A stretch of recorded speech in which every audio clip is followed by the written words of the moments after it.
Now today we will discuss about admission of a new partner. यानी कि हमने जो प्रीवियस चैप्टर में हमने general introduction of the partnership पढ़ा, अब हम पढ़ेंगे admission of a new partner. उससे पहले हम समझे रिकॉन्स्टिट्यूशन या रिकंस्ट्रक्शन।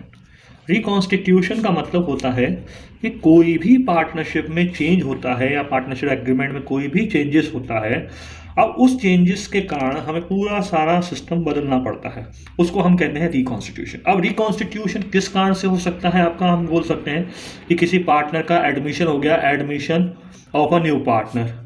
किसी पार्टनर का एडमिशन हो गया, न्यू पार्टनर का एडमिशन कर लिया। दूसरा है change in existing profit sharing ratio. Change in existing profit sharing ratio. तीसरा है हमारा रिटायरमेंट ऑफ अ पार्टनर। किसी पार्टनर का रिटायरमेंट यानी बिफोर एग्रीमेंट जो आपका फिनिश होता है उससे पहले, या पार्टनर छोड़ के जा रहा है, रिटायरमेंट ऑफ अ पार्टनर।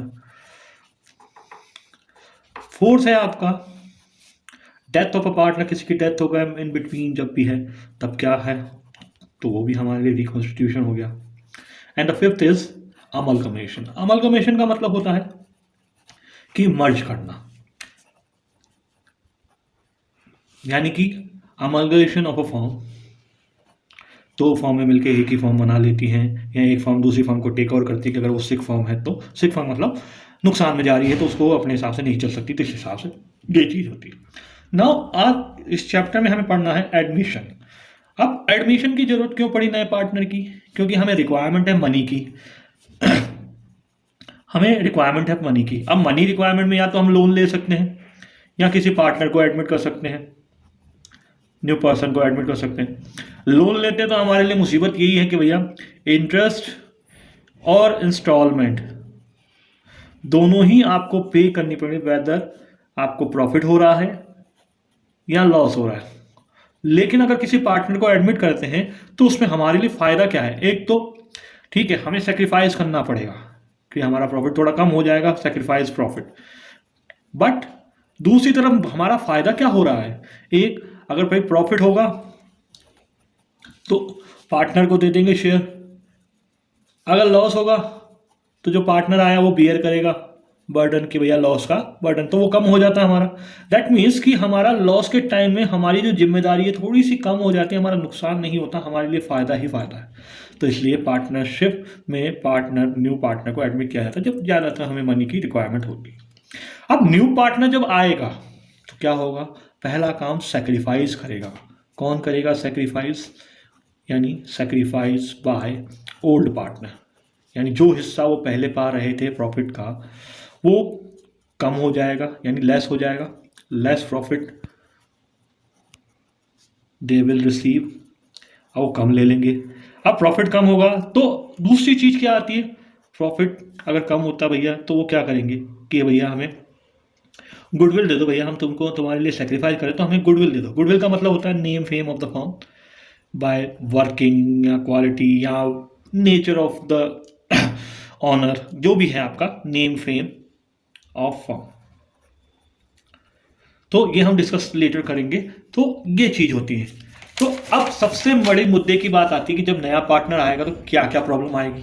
पहला, भैया न्यू प्रॉफिट शेयरिंग रेशो निकालो। New profit sharing ratio we need to find out कितना होगा। देन उसके बाद गुडविल का वैल्यूएशन करना है कि भैया गुडविल कितनी, क्योंकि हमें उससे लेना है जो सेक्रीफाइस किया गया है उसका पार्ट लेना, क्योंकि अगर वो कहीं और जाता तो उसको जीरो से स्टार्ट मिलता। यहाँ तो जब जब बिजनेस में ही आ रहा है, सेट बिजनेस में आ रहा है, इसलिए गुडविल वैल्यूएशन होगी। देन उसके बाद revaluation of assets. Fourth, reassessment of liabilities, यानी कि आपका जो भी पुराने पार्टनर हैं वो नहीं चाहेंगे कि आने वाले पार्टनर को हमने जो भी अभी तक की हमने ग्रोथ की है उसमें प्रॉफिट उसको दे दें। तो इसलिए रिवैल्यूएशन और एसेट्स और रीअसेसमेंट ऑफ लायबिलिटीज करते हैं ताकि इन पे जो भी लॉस या जो भी प्रॉफिट है वो पुराने पार्टनर डिस्ट्रीब्यूट कर ले, ना कि नया पार्टनर, क्योंकि नया पार्टनर भी नहीं चाहता कि मैं पुराने जो भी इन्होंने काम किए उनके बदले में लॉस बियर करूँ। तो रिवैल्यूएशन हो जाएगा, रीअसेसमेंट हो जाएगा, देन कैपिटल अकाउंट आपके बनेंगे जो भी है, दोबारा नई कैपिटल, तो कैपिटल अकाउंट बनेंगे पार्टनर्स के, एंड देन उसके बाद आपका जो बनेगा balance sheet, new balance sheet, ये सारी चीज़ें हमारी आती हैं। तो वो हम वन बाय हम डिस्कस करते रहेंगे नेक्स्ट क्लासेस में। तो सबसे पहला मुद्दा आता है इसमें, एक और चीज़ है सैक्रिफाइसिंग रेशियो भी निकालना, क्योंकि गुडविल सैक्रिफाइसिंग रेशियो में ही डिस्ट्रीब्यूट होगी।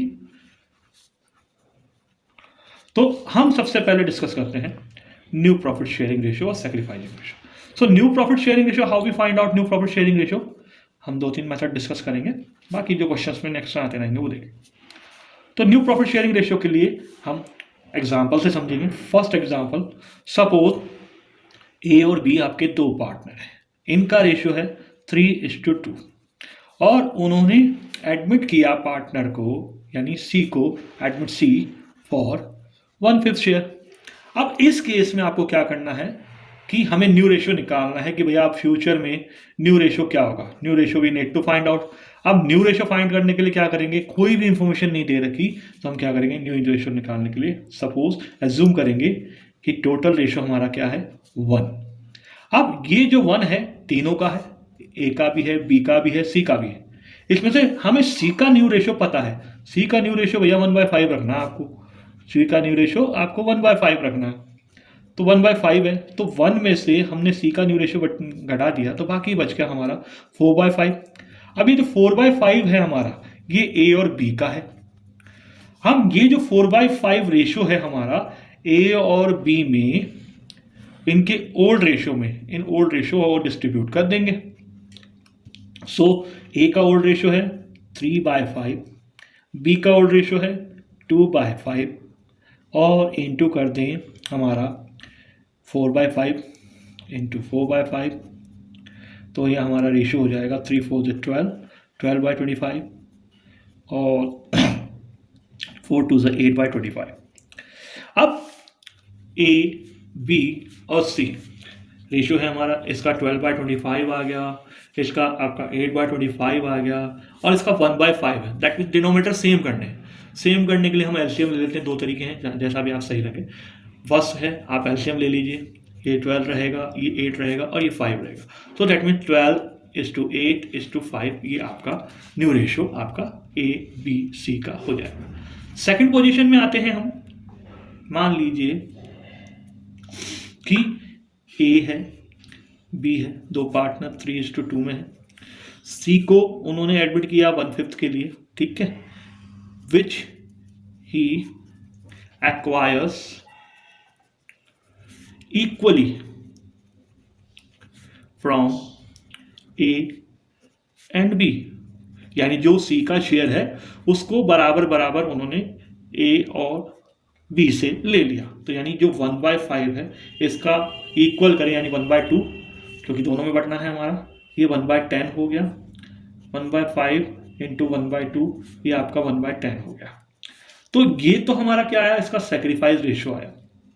अब न्यू रेशियो हमें निकालना है, तो न्यू रेशियो के लिए अब हमें ये पता है न्यू रेशियो कैसे निकलेगा, old ratio plus sacrifice ratio. अब इसी से सैक्रिफाइस भी निकाल सकते हैं, नेक्स्ट क्लासेस में हम डिस्कस करेंगे, बट अभी न्यू रेशियो के लिए हम डिस्कस कर रहे हैं। तो मान लीजिए ए का निकालना है, ए का ओल्ड रेशियो 3/5 है, प्लस सैक्रिफाइस रेशियो उसका क्या हो गया 1/10 हो गया। So when we are taking the LCM ये हो जाएगा 3/50। बी का है old ratio 2/5 plus 1/10, we will take 2/50। तो न्यू रेशियो हमारे ए का, बी का, सी का लेते हैं, यहाँ पे हमने कोई गड़बड़ कर दी, 4/50, 3/50 एंड 1/5। अब भैया एलसीएम के हिसाब से देखेंगे भैया ये कितना कम है, दोनों को 10 से मल्टीप्लाई कर देते हैं, तो इसका हो जाएगा सी का 10/50। तो नाउ न्यू रेशियो हो जाएगा आपका 4:3:10, ये आपका न्यू रेशियो हो जाएगा। अगर इसी तरह से अगर हम बोलें कि ए और बी हैं, 3:2 में डिस्ट्रीब्यूट करते हैं, सी को एडमिट किया 1/5 के लिए हमने, जो कि विच ही एक्वायर्स